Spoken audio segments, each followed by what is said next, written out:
Selamünaleyküm. Herkesin günü hayrola. Bugünkü çalışmamızda da bunlardan kalan kumaşları değerlendireceğim inşallah.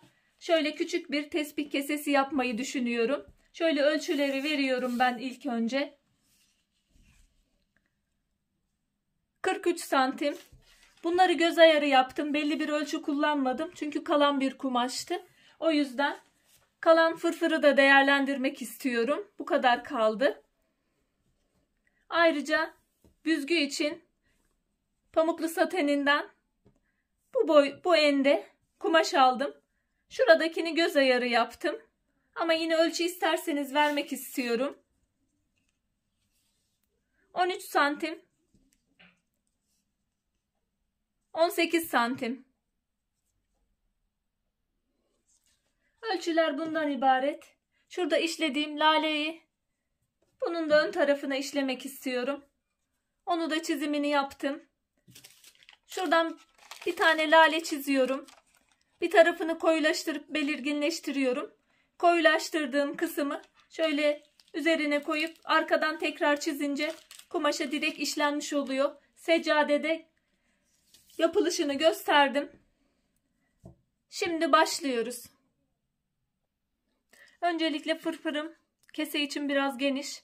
Biraz küçülteceğim. Pilelerini bozmadan direkt şuradan dikeceğim tekrardan.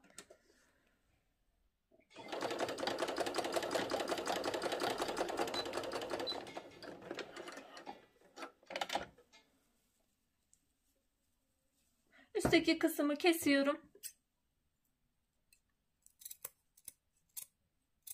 Biraz daha daraltmış oldum.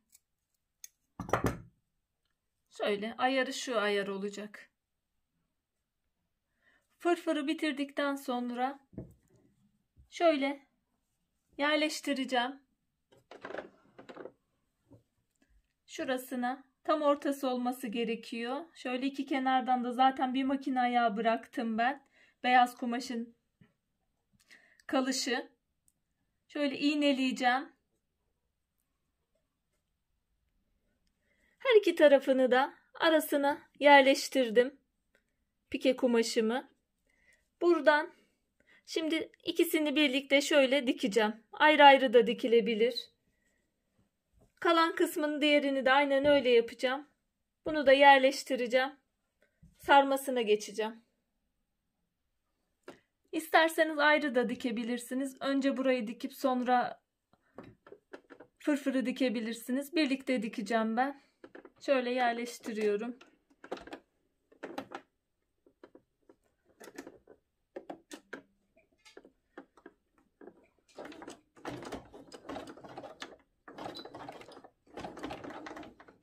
Başa kadar dikeceğim.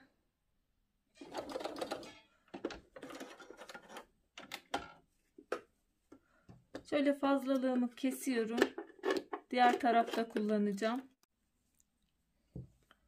Diğer kısmı da aynı şekilde dikiyorum.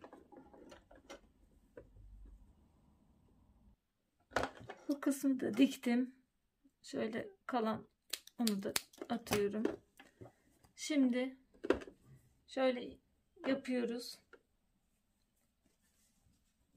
Şu kısma şunu monte edip işlemesini yapacağım. Şöyle orta kısmını belirledim. Açınca göz ayarıyla yapacağım.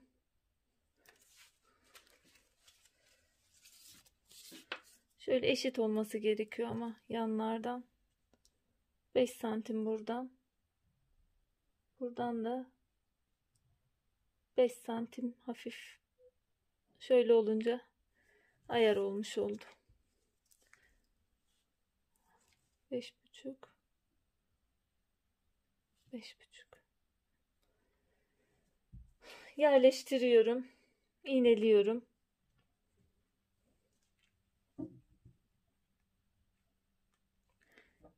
İlk sarmayla saracağım. Sonra temizlemesini yapacağım. Sonra tekrar sık sarma yapacağım.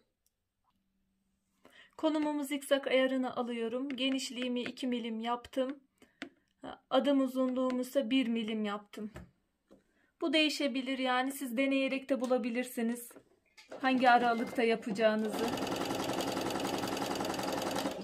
Mesela biraz daha yükseltebiliriz. Fark etmez.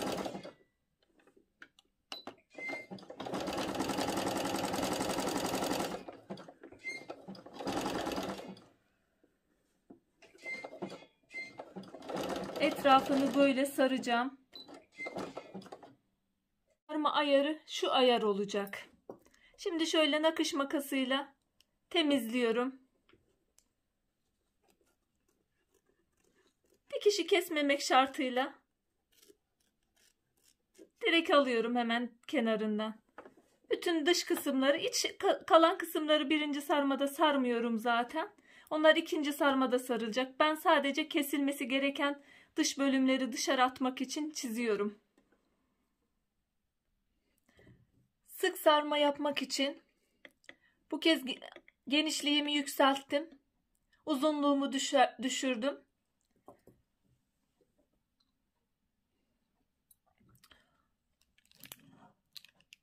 Şöyle makinemin ayarı 4 milim 0,6 milim.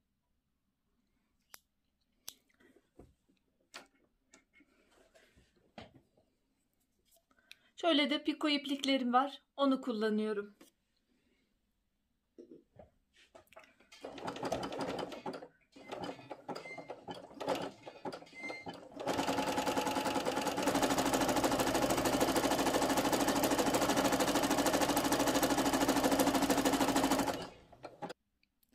Nakışımı bitirdikten sonra şöyle ters çeviriyorum. Şu iki ucu bir tutuyorum. Şurada 1 santimlik kısım bırakmıştım. Bir makine ayağı, oradan dikiyorum. Üst kısım kalıyor yalnız.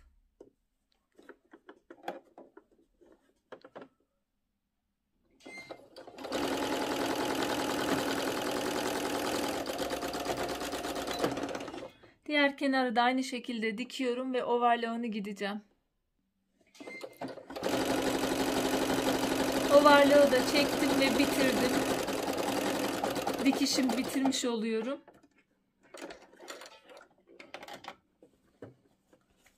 Şöyle döndürüyorum.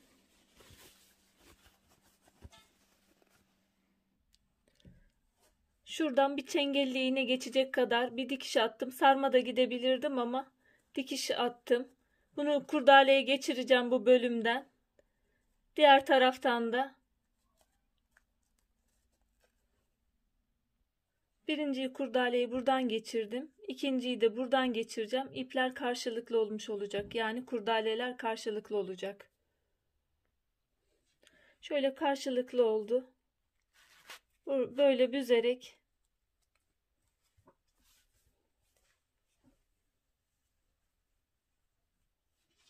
bitirmiş oluyorum.